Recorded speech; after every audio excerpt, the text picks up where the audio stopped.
Now that you understand the key specs for lenses, focal lengths, and f-stops, it's time to talk about zooms and primes. Zoom lenses, or just zooms, as I'm sure you can guess, are lenses that have a range of focal lengths, allowing you to zoom in and out going between various focal lengths.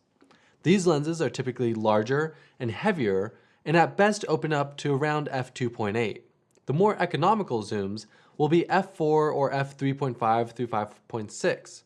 Their quality can be very good, but typically not as good as primes. More economical zooms will have worse quality than more economical primes typically. Most common zoom lengths, at a pro level at least, are 16 to 35mm, 24 to 70mm, 24 to 105mm, and 70 to 200. That being said, there are many combinations of zoom lengths, and you can't measure quality based off of the zoom range. Zooms are great because they give you plenty of options when it comes to composition, standing from one spot. This is especially great for travel photographers and when out and about with your camera, not knowing exactly what you'll be shooting. Primes, or fixed focal length lenses, are lenses that are just one focal length. A 50mm prime or a 35mm prime are just that, a 50mm lens or a 35mm lens. These lenses come in a wide range of sizes, and while they are typically more compact, lighter, and faster than zooms, some are as heavy and big as other zoom lenses.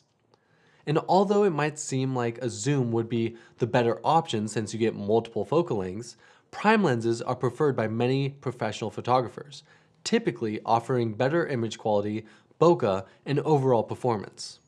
I've used both primes and zooms extensively, and while I love the ease of zoom lenses, especially when traveling, the quality of primes is my favorite, and oftentimes I find that I would rather just walk closer or farther from my subject to get the shot than just zooming in or out.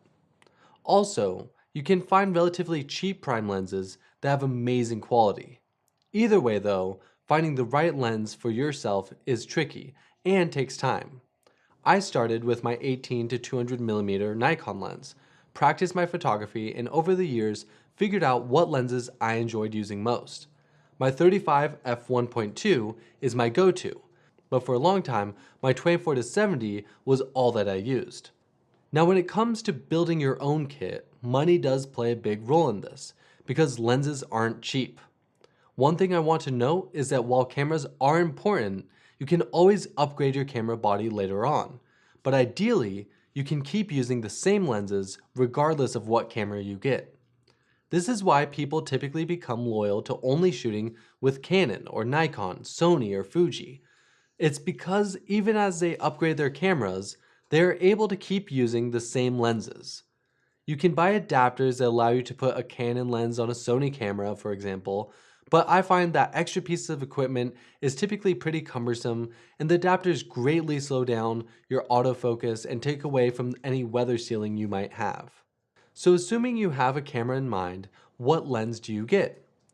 I would say a zoom with a big range is a good place to start, and typically, the most economical will be the kit lens, which the manufacturer will offer at a good price with the camera. As you progress as a photographer though, you will outgrow this lens and realize that there is much better quality out there. Getting a wide-angle lens and something that is more telephoto is usually the next step. You want to be able to cover a range of focal lengths with your kit.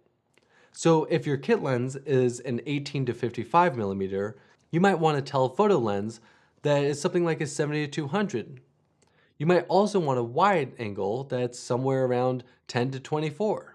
But just because you have a zoom that covers a particular focal length doesn't mean you shouldn't think about getting a prime lens as well. For example, the 50mm is a great prime lens to start out with for any photographer. From there, it depends on what kind of photography you want to do. If you're able to, one of the best things I can recommend is to rent lenses, test them out, see if it's worth your money for the actual purchase. If you want a decent all-around workhorse, you can't go wrong with the 24-70 f2.8 or 24-105. I've used both these lenses in all sorts of scenarios.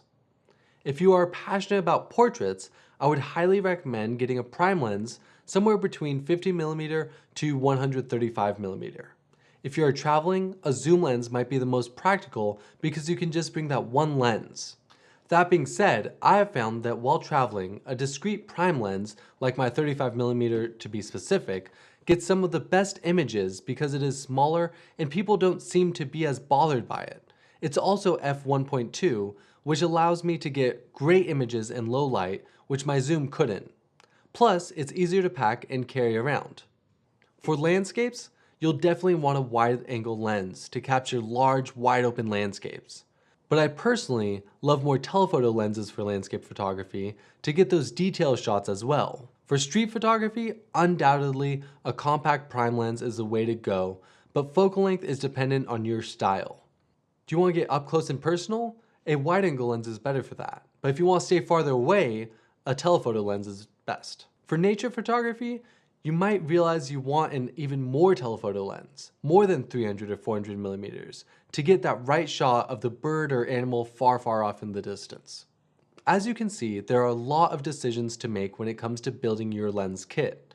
Start slowly, experiment, see what types of photography you like, and go from there.